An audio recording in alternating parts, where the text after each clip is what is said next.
Qui vedo che c'è questo rettangolino sulla parte davanti, quindi vuol dire che devo applicare una cerniera con la patta già rimessa. C'è già un video dedicato alla cerniera con patta, con finta patta. Questo è un altro metodo di applicare la cerniera senza dover aggiungere la patta. Allora, qui piego il mio cartamodello, l'ho tagliato per riuscire a piegarlo e segno la linea del cartamodello sempre con delle marche. Bloccato con gli spilli tutto il cavallo. Prima di cucire a macchina e anche imbastire, vado a controllare la mia cerniera. Vi ricordo che la cerniera deve essere più lunga rispetto all'apertura su cui va applicata. In questo caso io ho la mia cerniera, il primo dentino parte mezzo centimetro sotto la linea della vita. In questo caso lo posso anche misurare. Vedo che il mio ferretto, questa è la fine della cerniera, rispetto al mio rettangolino è 1 centimetro verso l'alto, quindi io la cucitura dell'apertura la faccio più in alto. Precisamente vado a misurare la cerniera, vedo che questa mi indica 18 centimetri, misuro i 18 centimetri e lascio un'apertura di 17, 1 centimetro in meno rispetto alla cerniera. Quindi in questo caso io ho anche i margini di cucitura che devo tener conto, quindi misuro dal segno che ho fatto con la penna fino in cima e poi li riporto qui. Quindi con la mia cucitura a macchina devo arrivare fino a qui. Cucito e rifinito il cavallo. Sul davanti ho rifinito anche i 2 rettangolini che mi aiutano poi ad applicare la cerniera senza patta rimessa. Questa tecnica per applicare la cerniera senza patta rimessa può essere applicata sia su un pantalone come in questo caso, però anche una gonna. L'importante è che deve essere già cucito e rifinito la parte dove va applicata. La prima cosa che vado a fare è questa. La parte, questa che da me è la parte sinistra, come se avessi il pantalone addosso, vado a segnare con il gesso e il metro una retta parallela alle mie marche che rappresentano il centro davanti, distante 1 centimetro e spostato verso il margine del rettangolino. Quindi prendo il mio metro,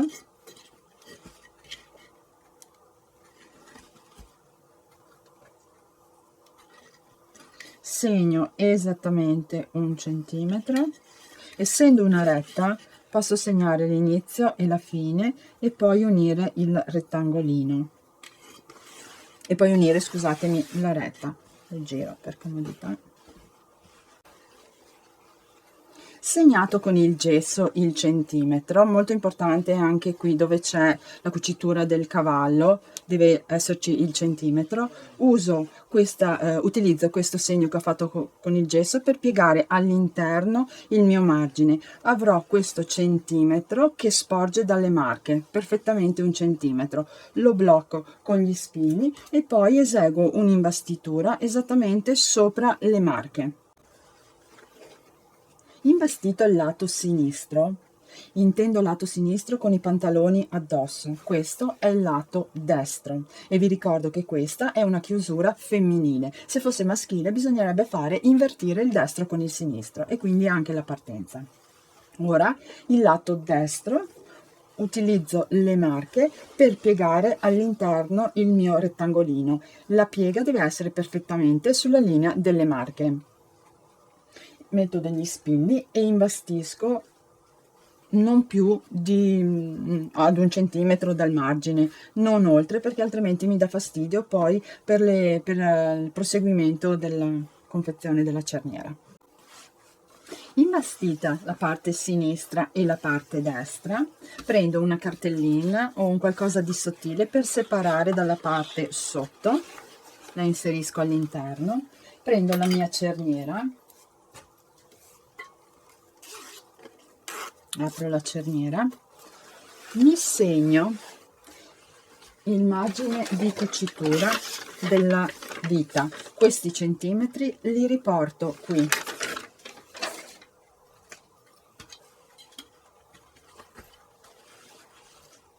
sono sulla parte sinistra.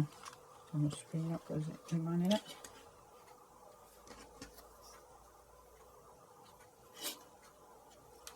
Questi sono i centimetri di margine della vita. Mi segno mezzo centimetro verso il basso, quindi ho aggiunto un mezzo centimetro. Prendo la mia cerniera, il dente di metallo, l'ultimo, lo posiziono sul segno che ho fatto, questo, il secondo segnetto. Devo posizionare la cerniera in modo che il tessuto, la piega del mio tessuto deve appoggiarsi qui. I denti devono rimanere, i dentini della cerniera devono rimanere visibili. Parto dall'alto, blocco con degli spilli,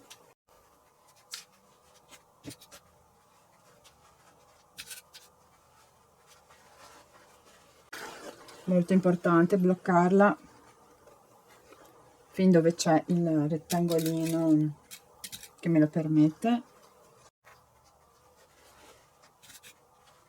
Imbastisco ed eseguo una cucitura a macchina qui a 2 mm. Si può utilizzare il piedino per la cerniera che facilita questa cucitura, oppure se avete la macchina che vi dà la possibilità di avvicinare, di spostare il lago verso la vostra destra, potete farlo anche col piedino standard. Cucitura eseguita qui a 2 mm. Ora chiudo la cerniera,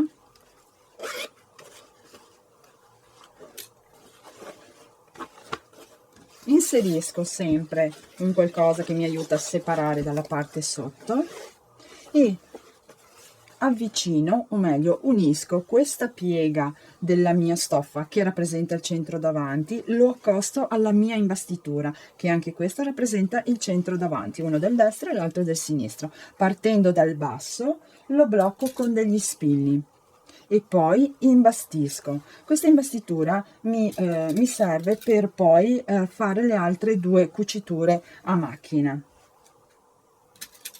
Blocco con degli spilli, prestare sempre attenzione che qui in alto rimangano sempre allo stesso livello.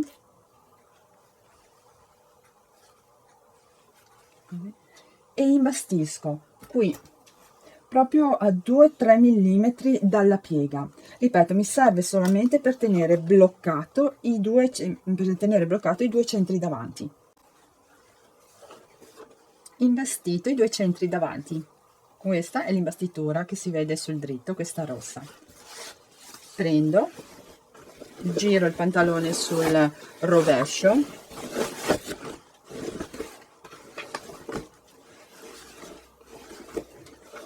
qui ho il nastro della cerniera che è bloccato da questa parte invece è libero. Devo prendere il rettangolino, solo il rettangolino e non il pantalone, così blocco con degli spilli e poi vado ad eseguire una cucitura a macchina qui così a metà del nastro. Tengo il cursore, la linguetta del cursore verso l'alto e la sgancio anche, lo tiro verso un pochino verso il basso in modo da sganciarlo, perché quando vado a cucire con il piedino parto dal basso, vado verso l'alto, quando arrivo vicino al cursore con l'ago giù alzo il piedino e faccio scorrere il cursore verso il basso. In questo modo quando il piedino arriva sul cursore non viene buttato verso l'esterno, perché se voi lasciate il cursore così il piedino quando si avvicina vi manda verso destra perché non ha lo spazio. In questo modo invece poi la cucitura vi viene dritta. Ho eseguito la cucitura con il filo bianco, così si vede che è in contrasto a questa distanza, a metà del nastro. Ora chiudo di nuovo con il cursore, lo tiro verso l'alto, giro il tessuto sul dritto,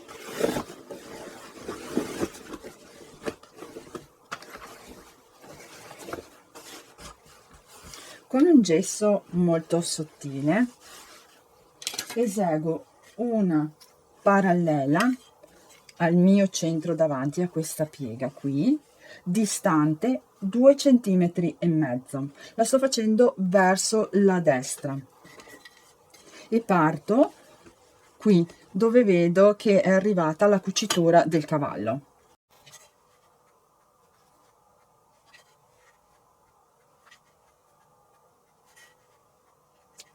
E poi 2 mm al di sotto della cucitura del cavallo faccio una piccola inclinata